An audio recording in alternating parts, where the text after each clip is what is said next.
Good morning students, कैसे हो मेरे दोस्तों। तो हमने सेंटर ऑफ मास उसके अंदर अलग अलग फॉर्मूला देख लिया। अब जो मैं डिस्कस करने वाला हूं वो टोटली डिस्कशन हमारा रहेगा फोर्स पे। अब सर फोर्स पे कैसे काम करेंगे, तो पहले काम कर दोस्तों, आप कोई ऑब्जेक्ट पहले कंसीडर कर लो। ये मैंने n नंबर ऑफ पार्टिकल के लिए ऑब्जेक्ट कंसीडर कर दिया। तो उसके लिए याद करो पहले प्रॉब्लम क्या था, फॉर्मूला क्या था दोस्तों। फॉर्मूला कुछ हम लोग ऐसे लेके आए थे, MACM। आपको याद होगा MACM is equal to F is equal to total force F1 plus F2 plus F2 Fn। यहाँ पे n नंबर ऑफ पार्टिकल्स हो गए और सारे फोर्स इस पे ही लगेंगे। तो मैंने क्या किया, फोर्स को समझने के लिए मैंने उसके दो पार्ट बना दिए। फर्स्ट वन इज दोस्तों इंटरनल फोर्स और the second one is external force. अब ये दोनों को समझना है तो मेरे को क्या करना पड़ेगा। तो मैंने क्या सोचा कि दोस्तों मैंने दो पार्टिकल सपोज कर दिए। ये सपोज वन पार्टिकल है, ये सपोज टू पार्टिकल है। इन दोनों को अगर मैं ध्यान से देखूं तो ये दोनों एक ही लाइन में से पास हो रही है, ये हमारी एक्सिस। अब सुनना, बहुत ध्यान से समझना कि मैं यहां पे अगर सेंटर एज्यूम करूं, ये मेरा ऑब्जेक्ट का सेंटर है, तो एक फोर्स ऐसे लगेगा। ये फोर्स को मैं डिफाइन करने वाला हूं F12। बहुत ध्यान से देखना दोस्तों, F12 इसका सही मायने में मतलब क्या हुआ है। F12 का मतलब किस पे फोर्स लग रहा है, वन पे लग रहा है। वन पे टू के कारण लगा हुआ फोर्स। वन जिस पे लगेगा वो पहले आएगा, जिस पे लगेगा वो पहले आएगा। यानी F12 is equal to one particle पे टू के कारण फोर्स। रिपीट, वन पार्टिकल पे टू के कारण फोर्स। अगर दोस्तों मैं उसका उल्टा लिखूं F21, तो देख सकते हो ये कुछ ऐसे होने वाला है। इसका मतलब दोस्तों F21 टू पे वन के कारण फोर्स।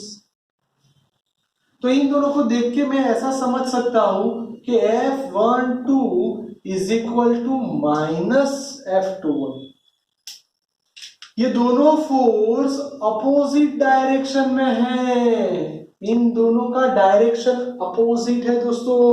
अगर इसका मैग्नीट्यूड देखने जाओ तो दोनों का मैग्नीट्यूड इक्वल है, डायरेक्शन अपोजिट है। यानी क्या हुआ, ये दोनों फोर्स एक दूसरे की इफेक्ट को कैंसल कर देंगे।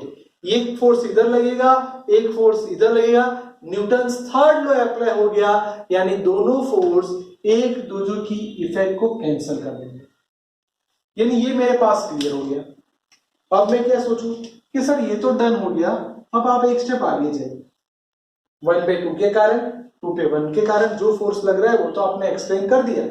अब इसका मतलब इंटरनल जो फोर्स है, इंटरनल फोर्स है कोई भी जगह पे इंप्लीमेंट नहीं हो रहा, ये कुछ काम का ही नहीं है। तो काम का क्या हुआ दोस्तों, काम का ये हुआ एक्सटर्नल फोर्स। एक्सटर्नल फोर्स को मैं अकेला F लिखूंगा या फिर FEXT लिखूंगा। और इसको मैं याद करूं दोस्तों तो उसका फॉर्मूला आपने प्रीवियस लेक्चर में सीखा है, FA is equal to MACM या फिर dP/dt या फिर MVCM dy/dt। तो आपको लगे सर ये बड़ा सा फॉर्मूला लिख के आप क्या एक्सप्लेन कर रहे हो दोस्तों। मैं ऐसा एक्सप्लेन कर रहा हूं कि दोस्तों अगर मैंने कोई फोर्स लगाया ही नहीं, ये टोटल फोर्स अगर जीरो हो गया, इसका मतलब टोटल फोर्स जीरो होगा तो उसका एक्सेलरेशन भी जीरो होगा। यानी सेंटर ऑफ मास जो पॉइंट पे होगा वो पॉइंट पे ही रहेगा, जो पॉइंट पे होगा वो पॉइंट पे ही रहेगा। अगर वो स्टेबल है तो स्टेबल रहेगा, अगर उसकी वेलोसिटी रहेगी तो जो वेलोसिटी पहले थी वही लास्ट में रहेगी। यानी वो वेलोसिटी दोस्तों कांस्टेंट हो जाएगी। सर आपको तो ये तो समझ गया क्या, इंटरनल फोर्स एक्सटर्नल फोर्स लगाओ। दोस्तों ये देखो मैंने एक्सटर्नल फोर्स लगाया F1, ये इस पे लगाया मैंने F2, ये दोनों एक्सटर्नल फोर्स हुआ। क्या इन दोनों की इफेक्ट होगी? देखते कैसे होगी। देखो ये इंटरनल फोर्स मैंने ड्रॉ कर दिया, ये रहा F1, एक ही पॉइंट पे सारी इफेक्ट हो रही है। सपोज इसको मैं FPD ड्रॉ कर दूं, ये मेरा F2 ड्रॉ कर रहा हूं दोस्तों, तो ये देखो मैंने F ड्रॉ कर दिया, ब्लैक मार्कर से मैंने थोड़ा एक्सप्लेन किया, ये मेरा F2 हो गया। अब यही चीज मैं यहां पैरेलल ड्रॉ कर रहा हूं, F2। अब यही चीज मैं इसके पैरेलल ड्रॉ कर रहा हूं, ध्यान से देखना, ये आया F1। इन दोनों को देख के जैसे ही आपने ये ज्वाइंट किया, आप समझ गए दोस्तों कि आपका रिजल्टेंट फोर्स ये रहा। यस और नो?